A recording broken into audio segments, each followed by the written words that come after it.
Awesome. Thank you again so much for joining us. We're going to really quickly introduce everybody and then we'll hop into some questions with our awesome panel. So I'm going to share our intro slide. Yay. So if each of our panelists, maybe from left to right, I hope you all see the same that I do. If you want to introduce yourself, so it would be Tess first. So if you want to go ahead and introduce yourself. Hello, everyone. Can y'all hear me okay? Just making sure. I always am very afraid of audio problems. So hello, everyone. My name is Tess Spencer. I use they, them, theirs pronouns. I'm the Assistant Director for Outreach and Engagement for the Center for Women and Gender Equity here at Westchester University. Hi, everyone. My name is Steven Feldman. I use he, they pronouns, and I'm the Assistant Director for the Center for Trans and Queer Advocacy. Hi, everyone. This is Denise Velez, and I use she, her pronouns, and I serve as the Associate Director for the Dowdy Multicultural Center. Awesome. Well, we will hop right into the beginning of our questions. So the first question we have for all of our panelists is, how would you define allyship? And we can start in that same order, I guess. So Tess, if you would like to take this one first, that'd be awesome. Sure thing. So I think that allyship is a really interesting term because there's some real, I think, misunderstanding of what it actually means.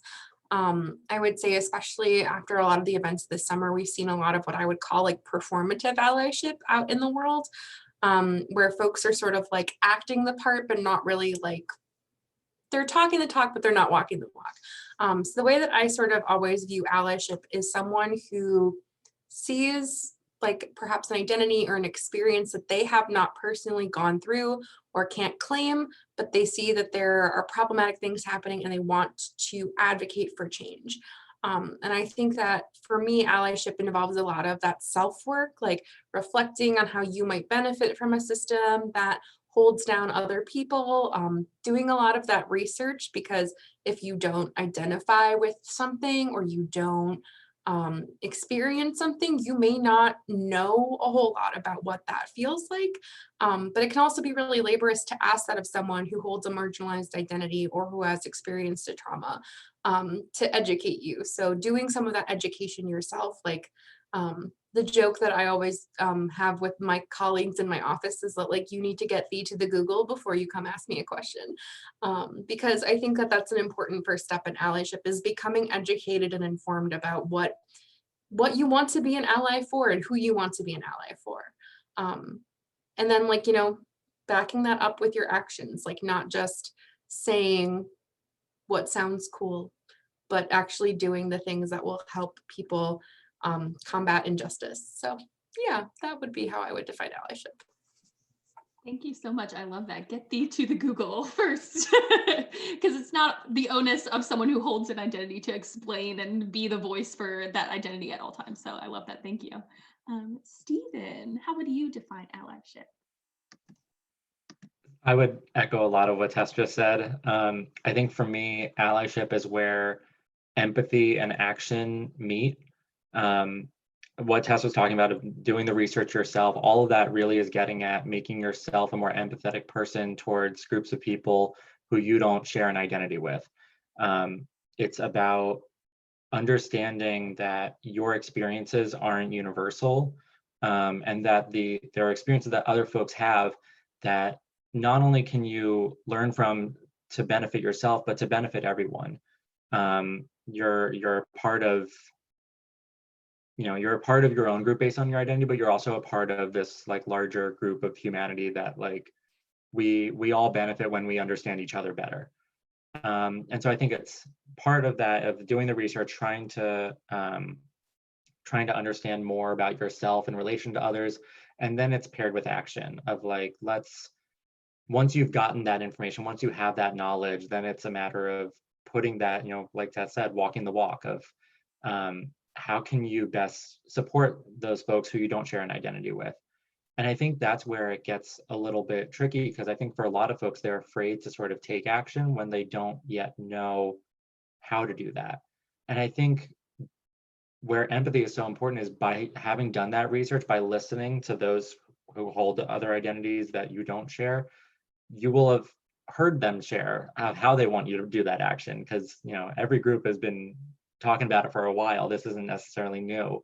So if it's a certain group saying, we want you to join us at a march, we want you to share things on social media, we want you to correct people when they misgender someone, all of these are different action steps that the own community is talking about. So as long as you're being empathetic and listening to that, then hopefully that action step gets a little bit easier and a little less scary. And I think for a lot of folks who are wanting to be an ally, that's a scary step to take. I know for myself, for a number of different identities that I hold, it was a little nerve-wracking, being like, I don't know, what do I, what do I do? I don't want to mess up. I think that's something a lot of people are afraid of.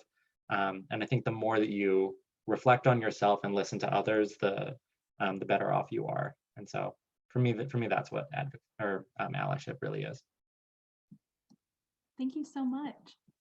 And Denise, if you would like to Yeah. jump in as well.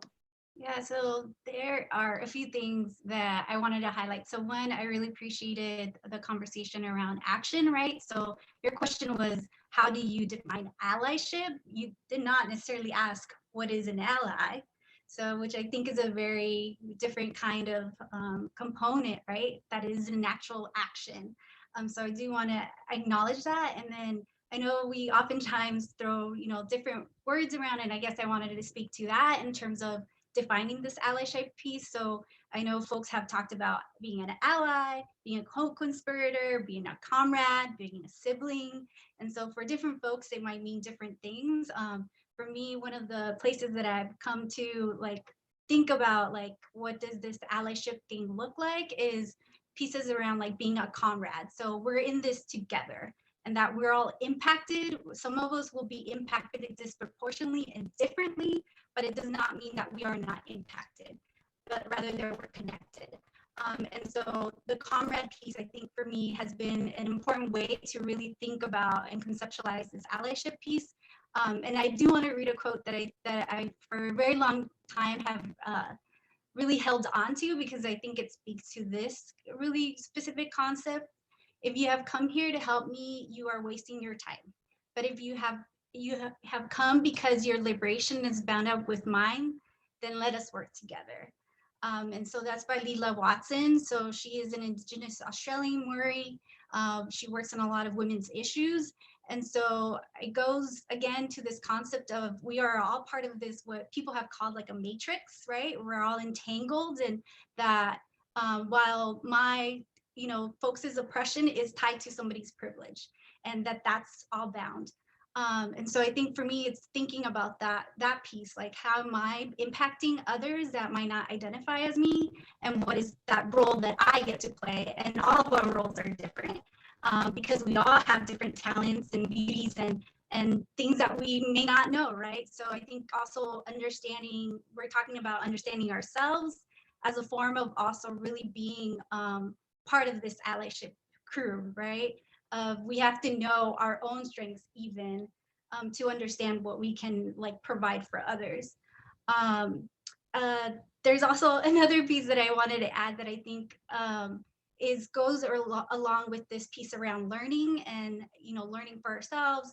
And I think a question, hopefully folks, if you haven't heard of Cornel West, I hope that you look him up. A really great Black philosopher. And so he talks about, how did I become so well adjusted to injustice, right? So how can we really dismantle that and think about what is the truth really that we haven't been taught?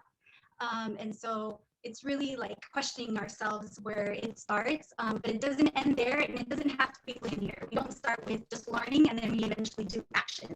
It can be messy. We can learn a little bit and still take action, right?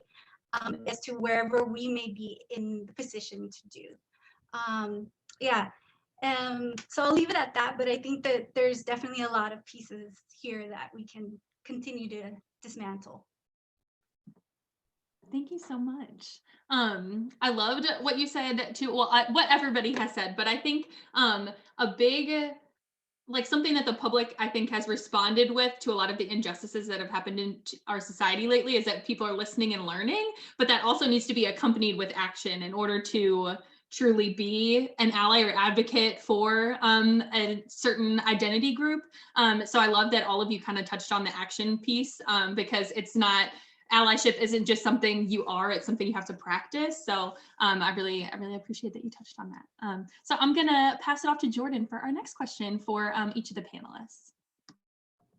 Yeah, so these questions are, sorry, Griffin, quiet, are pointed towards departments. So Stephen, you really brought up like intersectionality in your answer. So like if a student identifies within the LGBTQ plus community, how can they support and advocate for individuals with additional minoritized identities within the LGBTQ plus community? So like the intersectionality of the relationships. Yeah, so I think that liberation, so I think the word one or both of my colleagues have shared, liberation doesn't happen until there's liberation for everyone.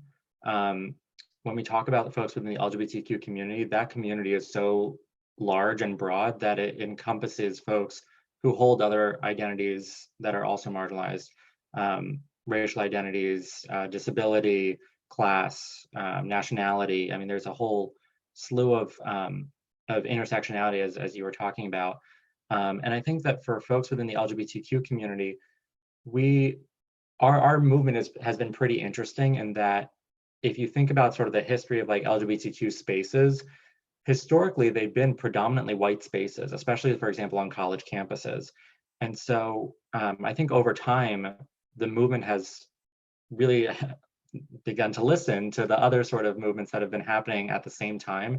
And I think LGBTQ spaces have started to wake up and realize that no, we can't be a predominantly white space because then we're doing a disservice to the folks who are the most marginalized, who we ourselves are saying that we serve. We know that violence disproportionately affects Black trans women, as opposed to, for example, cisgender gay men. And so when we're thinking about justice, equity, liberation, the only way that we're going to get there is by focusing on folks who hold multiple marginalized identities. By making the world a more equitable place for them, we will make the world a more equitable place for everyone. Oppressions are linked and liberation is linked, I think. And to talk a little bit about like how you go about doing that, I think that it starts small, honestly, of just like, if you're on social media, follow some activists that hold multiple marginalized identities. There are a ton out there that are doing some really amazing work, and they're putting out content that helps you not only understand what they're fighting for, but help you better understand yourself in the process. Help you see yourself in relation to the work that they're doing, and see that the work that they're doing isn't separate from the way that you are living your life. So it starts by following other folks, getting involved in that conversation, and then it sort of builds up off of that, I think. Yeah, that's great. Always focusing on the multiple layers. Like I always say, identity is like an onion in Shrek. Like you have multiple layers of different people, and you need to focus on not just one golden onion, while you can look at a different, like a red onion or a white onion, or I don't know, yellow. I think there's yellow ones too. So this kind of similar question, it'll be for Denise. If a student identifies within a minoritized racial or ethnic group, how can they support and advocate for other identity groups within the community? That's fine. So it's similar. Hopefully you can you hear me? Yeah, okay, awesome. So if I'm understanding this correctly, it's if folks are identified even within the umbrella term that is called like people of color, and then how can they be supportive of others, right? I think I appreciate the question because it does complicate, and it gives us an understanding that it's not just all people of color and white folk. Like that is not the reality we live in, and that really we're again part of this matrix that different folks of color are pinned against each other even in different ways, and they continue to be so, especially like right now with what we're seeing in terms of Black Lives Matter and thinking about making sure that we are not saying, well, what about my life too, right? But not to decentralize the conversation, but to really make sure that we are intentional, even if there is oppression in different ways. Understand that oppression occurs in different ways, and that's one of the ways, by trying to distract from really what's in front of us. And so I think that for me is one of the pieces. And then the other piece too is just this work is not necessarily like supposed to make us feel, that's just not the way that our system has been set up to be, right? But that it is going to be uncomfortable. And that like one of the biggest parts of doing and being supportive of others, half of it is just being able to show up and being present. And with that part, like there's so much in terms of being able to like listen, right? So showing up is a big piece. And I think one of the other pieces too, that even within a community, that there is, even going back to Stephen's point, that there are like different intersecting identities. And so, and intersectionality in terms of oppression. And so I've oftentimes heard, like even within different communities of color, I'll take the Latinx community, for example, right? There's anti-Blackness within the Latinx community. And so how do we also understand, again, the complexity of this is also part of our community? How do we embrace all parts of the community? So I really, that's one of the pieces. And I also don't want it to be mistaken for like hearing these conversations. I also wouldn't want white folk to mistaken and misunderstand that that they're and point and distract to like, well, see, they don't have it all together. So being able to then like take that and utilize that against people of color. So I think that's also an added layer that I put. An example that I can concretely think of right now is, for example, you know, there is machismo or heteropatriarchy within the Latinx community, but that does not give the right to white folk to then say, well, your culture is backwards, right? And we see this internationally too with the efforts that folks do within the US context, going to other countries and saying your culture is backwards. They might not say it in those exact words, but the policies, the technologies, the conversations they bring into the space really does exist. And so one of the other things that I would push for in us to think about in this is to also think beyond the US context, because oftentimes we normalize and thought that the US is the center of everything, which then creates, again, this like very destructive way of really thinking about our connectedness to a larger global community. So even pushing us as folks who identify within these communities to think of ourselves linked to other communities outside. Yeah, so I'll leave it at that. Thank you. Very good points. This one is for Tess. So how can students who identify within the gender binary be supportive of and advocate for all identities along the gender spectrum? So that's a great question. And I think that's something that's really interesting and is some work that at the Center for Women and Gender Equity, we do really try hard to not only do ourselves, but also model for our students. And I think that one of the simplest and easiest things that you can start by doing is to include your pronouns whenever you introduce yourself to someone. I think making that an extremely normalized part of any meeting or class that you go to can really just help to take away that sort of stigmatizing moment of being the only person in a room who goes, well, actually, I use they, them, theirs pronouns.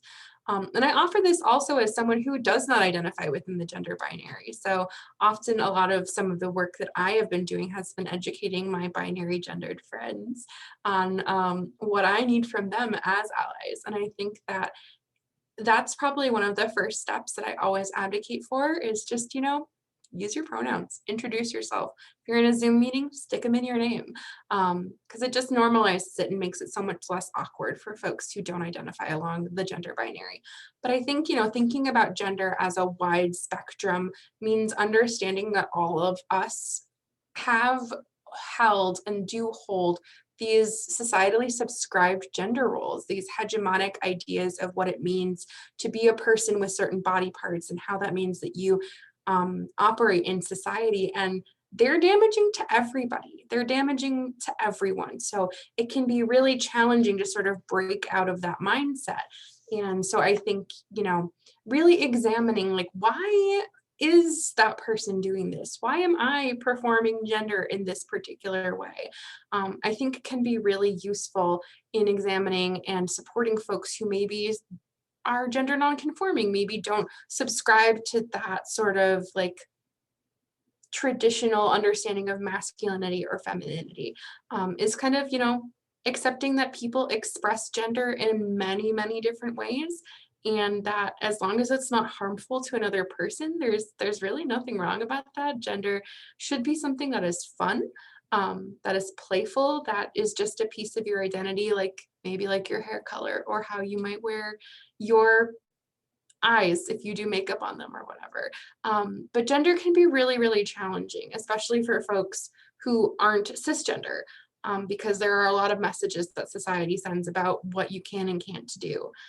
So I would offer to binary gender folks that you can, support folks who are gender diverse by, modeling some good behaviors. Use your pronouns. You can try not to assume people's gender.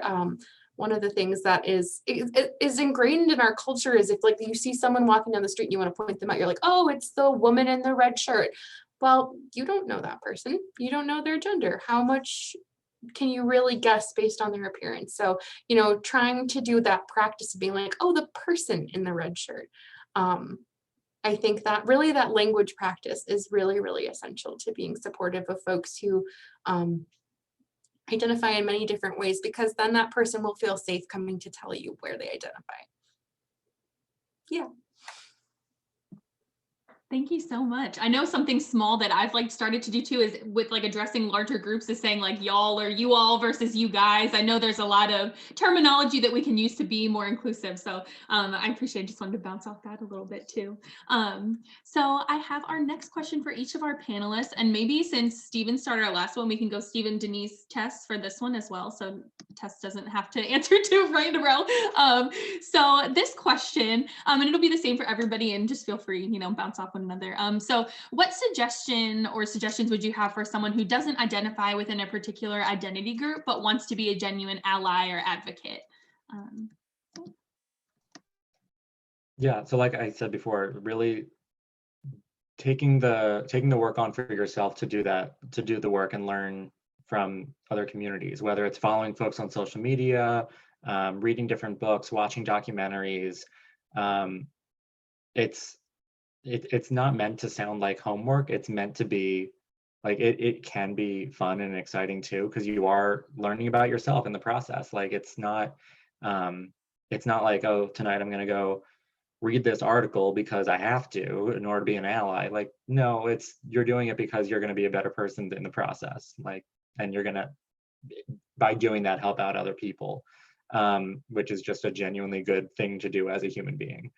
But I think that for it, like I said, it starts small with following folks, and then by doing that, you start to pick up on the different things that folks are asking for. Of like, I can put my pronouns in my Zoom handle, in my email signature, on my business card. I can start to say y'all instead of you guys. Like, I grew up in New Jersey. That was a very big shift for me. And honestly, what it took was having a roommate when I studied abroad who was from Texas.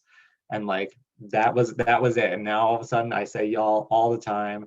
I've started to say, I like to use like friends and like start off by saying, all right, hi friends, how are things going? Because it just, even if I'm not necessarily friends with everyone, it's just a more warm and comforting way to greet people. I also like to use it when I'm driving because I have a lot of road rage. So sometimes I'll scream at people, and rather than like cursing them off, now I'm saying, excuse me, friend, you're not supposed to be in that lane. Or, it's a gender inclusive way of also expressing my road rage. So there's different ways to be more inclusive in a number of facets. Like these systems of oppression are so ingrained in society in so many different ways that honestly, once you start doing the work, it's a rabbit hole. There's a ton of different things that you'll learn along the way. And as you're learning, you make more and more adjustments, and it's an ongoing process that we're always engaging with. Thank you so much. And I think it's so important to emphasize too that we all have to practice, like to unlearn some of the things that we have learned, you know, throughout our lifetimes. I had someone close to me who started using different pronouns. So my parents called me the pronoun police because I called them out when we were just in private. And I was like, yes, it's just me. That person's not here, but I want you to, you know, not mess up in front of them and to start using the correct pronouns and stuff. So yeah, so I think it's important to start like practicing, even if you're in your car by yourself, having a little bit of road rage. I say all the time, like, especially for like if someone introduces themselves with a different set of pronouns than you've heard before, I definitely recommend, like, I don't know about you all, but for me, taking a shower, that's like 20 minutes of like anything happens in the shower. You're singing show tunes, you're planning your day, you're giving a keynote speech in your mind. Like, showers are these wonderful like alone times, and for pronouns, that's a great time to practice of like, all right, I'm just going to make up a person and their set of pronouns. There's Riley. Riley uses they, them pronouns. Let's make up a story about Riley going grocery shopping. What do they want to go buy? Do they like oranges? Orange is their favorite color. Like, go through, make up a whole scenario, use the pronouns, because it does take practice. And as just like with, you know, I'm a musician, just like when you're practicing instruments, it gets better and it gets more comfortable the more often you do it. And this is not just affirming to yourself because you're getting better, but it also affirms another person's experiences. Thank you so much. All right, I think we have Denise next if you want to jump in. Yeah, so I wanted to follow up with Steven's piece around like treating oneself into action, but I also think it's training oneself into recognizing when you are holding power. And so those places can be where, you know, you, because of your gender identity, because of your sexual orientation, are given the opportunity when maybe somebody next to you is not, right? Like literally next to you. You see that they are being focused on or recognized for that accomplishment or that thing that is happening. So I think for me, it's also how do we begin to also recognize when it's happening in these like very subtle ways. So I think that's one piece, like trying to figure out when that happens. And I think the ways that we can learn some of that is also, again, going back to like reading the books, hearing people's experiences, right? That's when they're telling you, this is when it happens. When I just saw my colleague, you know, get the recognition while I did not, right? So like that kind of a thing when people are pointing it out to you and believing that, right? Because oftentimes that's the other piece that we lose is that we don't want to believe, and that's good. We don't want to believe that injustice is not present. That's a really hopeful place to be, right? But it's also not the reality. And I think that's also the recognition, and that's why we call it this matrix, because it's like this illusion sometimes that we've been given to believe that we've earned it in our own right, in our own merit. Which is destructive. And I think that leads me to a second point too, like not thinking of ourselves as just individuals, but also being part of a collective of people. And so I think that folks got a chance to see Angela Davis. One of her encouragements was to really be part of organizations, be part of collectives, right? People that are doing things. Because then you can really recognize yourself a little bit more as to so many pieces, like as part of a larger global community again. The other piece that I would also encourage folks to think about is that, you know, that people will be upset at you and that's okay. That's part of the process of like coming and reckoning. And sometimes it's because of that we become like better people. Of those like bad feelings of I just messed up, that really shakes us to try to do something different. Just like when we, you know, folks are organizing against something, it's folks are making people feel uncomfortable, right? And that's part of the process of making something different, because it's this friction of this is the way we want it to be, and this is the way it is. So that friction is going to have to exist in order for something to happen. One of the other things, I guess, that I wanted to add to this too, and I love reading and I love making references to things. And so in this piece around like thinking about ourselves as like part of a global community, Bobby Haro has this piece around cycle of liberation. And so it talks about like the different dimensions in which liberation really needs to happen. And I think it's something very tangible. So thinking about the interpersonal work, the intrapersonal work, and then the systemic work, right? So it happens at all levels. It can't just happen just me as an individual, me one-on-one. That's one way within myself. So the interpersonal is the inside ourselves. The interpersonal is between people. So the transaction, right? And the systemic requires like a larger policies and issues to change, right? Or a culture to change. And so thinking about ourselves in those different dimensions can also help us to better place ourselves to understand where can we disrupt in these really like meaningful ways. So how am I like being really participating in making sure that a policy changes, right? So that's the systemic piece. And we can do it wherever we're from, wherever we're located. Yeah, so yeah, I'll leave it at that. Thank you so much, Denise. I love that you touched on like all those different pieces in the cycle of liberation with the inter, and systemic. I think it's super important that we address all of those different areas when we're talking about like being an ally and taking action. So I appreciate that. So Tess, if you would like to hop in next. So I want to thank Denise and Stephen for everything that both of you said, because I really want to echo a lot of what you said. Both of you, you know, wanting to be an ally is partially practice and partially doing that work and understanding your position in the system. So I don't have like a ton to add because you both did such a wonderful job of covering some of the things I would say. But I think a few things that also might be worth pulling out are, you know, understanding that everyone has both disadvantages and privileges that they hold within their identity, within their position in the world, and really working to kind of do that work to identify where you might have privilege or positional power that you could use to benefit someone who holds a marginalized identity or doesn't have that kind of power. And like once you kind of start to do that work to identify it, it becomes a little easier to become a disruptor, to, you know, like have that cover of like, for example, I'm white. If I'm in a space where I'm seeing like people I work with who are people of color not getting opportunities to speak, I can use my whiteness to bring attention to that. I can utilize the positional power that I have as someone who's a full-time staff member to help advocate for a student who maybe is being silenced or quieted in various different ways.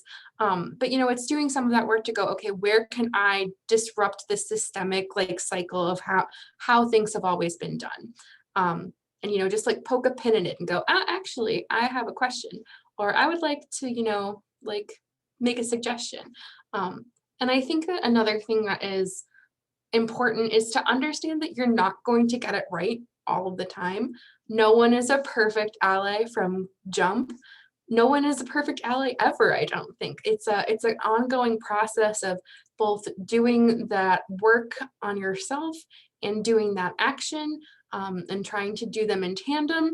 And you're gonna mess up sometimes. Sometimes you will do something or say something that is not what you truly value, what you believe at your core. And it's owning that. It is being like, hey, I messed up. I'm gonna do better.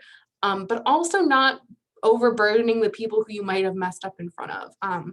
So I'll use an example. I have a dear friend who has on occasion used the wrong pronouns for me. Now, if that person goes, oops, sorry, and corrects himself and moves on, no big deal. I know they're sorry. They made a pointed effort not to do it again. It's great. But if that person turns it into like a one-person soliloquy about how they can't believe they did it wrong and oh, they're so sorry, then it's not really about me or my feelings. It's about making themselves feel better. So I will offer that, you know, if you do make a mistake, sincerely apologize, but then move on. You got work to do. There is too much other stuff in the world to waste a lot of time on whether or not you, as the person who holds privilege, feels comfortable. Your comfort should not be the priority, because there's too much at stake. So that, I think those would be just a couple of additions I would add, but I really want to thank Stephen and Denise for your wonderful suggestions. Yes. Oh, thank you. Oh, Leah's giving you snaps.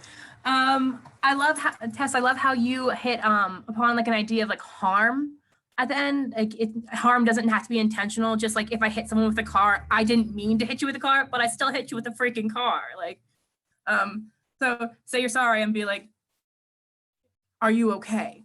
So that kind of like volleys into like a next question, and it is for all three of you, but I don't want to hit Stephen with the first time answering. So maybe he could say I can build off. So Denise, you're going to go first this time. So be ready. So how can students serve as allies to people who have experienced harm or violence through this? Give me a second.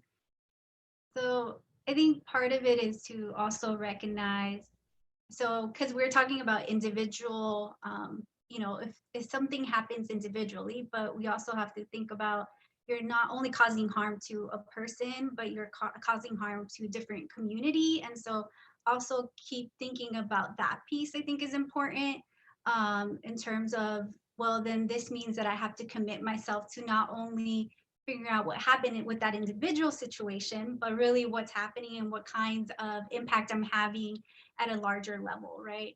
And it's remind me, I'll use a concrete example, just something at a personal level, right? So it's reminding me of a conversation, situation we had in graduate school where somebody dressed up as a dead Mexican for Halloween. And so everybody knew this. And so the issue there being that somebody was taking like culturally appropriating folks' dress. I myself identify of Mexican heritage. So somebody decided that it would be maybe a good idea for them to come and talk to me personally, because, you know, maybe I should be the one offended. But they did not, they actually, complications or whatever, they eventually did not come and talk to me because it's not a personal issue. It's an issue, larger issue, right? Yes, I could be offended and so forth. But again, like thinking that not only is it an interpersonal situation, but really what are you doing to cause and to stereotype and to really impact the larger community, right? And so what does it mean to do harm and then try to really be intentional of, again, doing that learning and that really what is within their power to then create something different. So I share that as a kind of that the work cannot happen in one day, that it's a long-term commitment and that we just have to keep doing it. Great points, Denise. Yeah, it's not just a one Band-Aid fix. Tess, could you go next? Sure thing.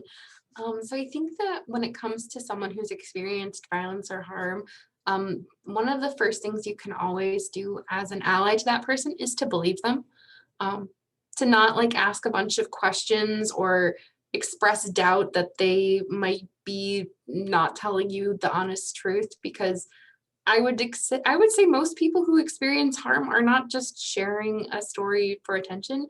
It's typically something that's very painful and harmful, and it hurts. And so if someone comes to you and reports that something harmful has happened, believe them. You may not want to believe them. You may hope that the world is better than it is. But if someone says, hey, this thing hurt me, believe them. And then, you know, offer and ask what you can do for them. I think that can be really important too, is like, do you need something right now? Are there resources that I can point you to? But then I also really appreciated what Denise said there about thinking about the systems that made that harm possible. So for example, in our space, we do a lot of conversation about like relationship violence, intimate partner violence, or sexual violence. So thinking about not only the harm that occurs individually, but also the greater systems that exist to hold up that harm and reproduce the environment that made it possible. So, thinking about hegemonic gender norms makes it possible for consistent sexual violence to happen on campus because they reinforce these behaviors that are harmful to people. And so I think, it's doing that work on an individual level of offering, belief and support to a person who's experienced harm, but it's also, doing that work to really examine what made that harm possible, because it doesn't exist in a vacuum. Two people don't just choose to engage in something where someone gets harmed out of nowhere. There's typically a lot of societal factors at play that made the entire situation even like conceivable. And so examining that, doing work against it, doing that disrupting that we talked about, I think is something you can do for folks who have experienced violence or harm. Thank you. And Stephen, for the last, close up this question, you get to say building off. So Yeah, I don't have a whole lot more to add. All of that was wonderful. I think that for me, it comes down to acknowledging that mistakes happen. Like we've said before already today, there's no one is a perfect ally. No one is performing allyship or practicing allyship all the time.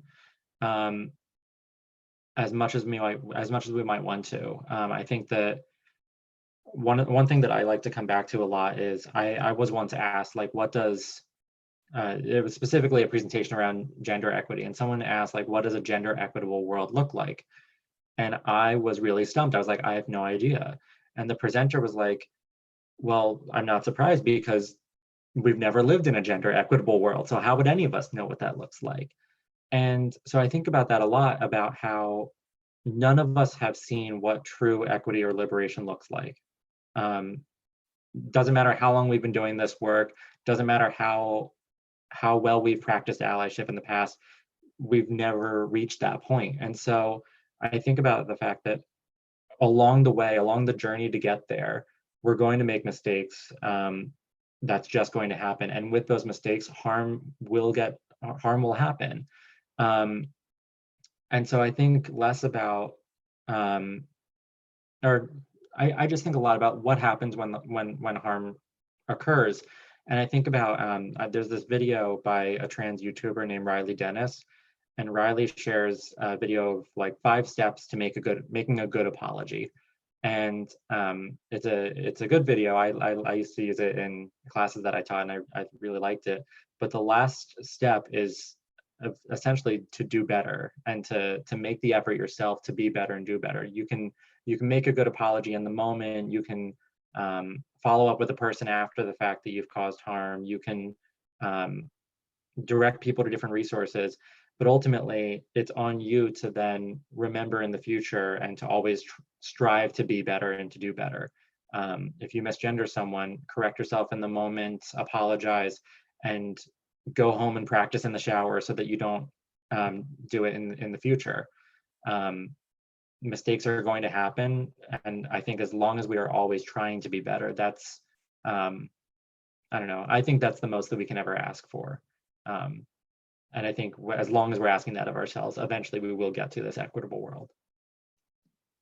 I love that. I think the best apology is changed behavior. Like, I feel like that's like kind of what you just said too. Like, I feel like that's the best way to, show someone that you're truly like trying to be like a good advocate or a good ally. So thank you all so much for that. So we are coming close on time. So I have one final question that kind of came up for me, and Tess alluded to this in one of their answers a bit ago. But how can, like, if you were talking to like students, so how can a student turn like the privileges or use the privileges they hold to create positive change, like using their voice and the resources that they have? So whoever would like to hop in, just go ahead. I won't dictate an order, but I was just curious, any like final kind of closing thoughts on that?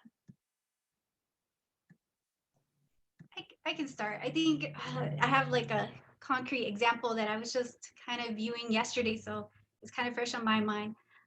So I was watching a documentary about LA garment workers and a lot of like sweatshops that doesn't only exist in LA, it also exists all across the world. And so one of the things that was really awesome and interesting, and I think it goes with like the student piece, is that students got involved in the process of boycotting Forever 21 as one of as a campaign issue. And so they, organized themselves, learned about the issues that the garment workers and the working conditions that they were being put into. A lot of them were immigrant Latina women. And so there's a lot that we can talk about there, but and so the students really took this on as part of their campaign. And then as part of that, like the privilege of being able to organize oneself, right? In terms of being students at a university, the kind of reach that you might have as a student, it can be very different than what other folks might. And I think for me, what was really awesome and amazing too to see is that they understood that their consumer power, it was also power, right? Like I am a consumer of this clothes. They are for sure making sure that I'm advertised to as a young person who likes these clothes, who wears the Forever 21. And so to understand again, like that linkage between who I am and the kind of impact that I can have, right? So if you no longer, boycotts have existed for many years, and that's been a tactic that students and other folks have used to really say, I as people have the power to decide whether this is right or wrong, right? In some ways. So I think for me is like, how can you think of yourself as student power? At the very minimum, I mean, we could think of different ways to think of ourselves, but we have seen and historically and currently how much power students have, especially young folk. Oftentimes we don't have that conversation around like disenfranchisement of young people. And I think, knowing that you have the power to really create change, that a lot of the change has happened because of this generation of students. So for me, it's like, understand that you can organize yourselves, right? That you have the power to say something, do something as a collective, not just as an individual, but as a collective. So yeah, that's something that comes to mind. Awesome. Thank you so much. I saw both Tess and Stephen nodding along. I wish there was a snaps button, one of those emojis in Zoom. But Tess or Stephen, did you have anything you wanted to add before we kind of close out?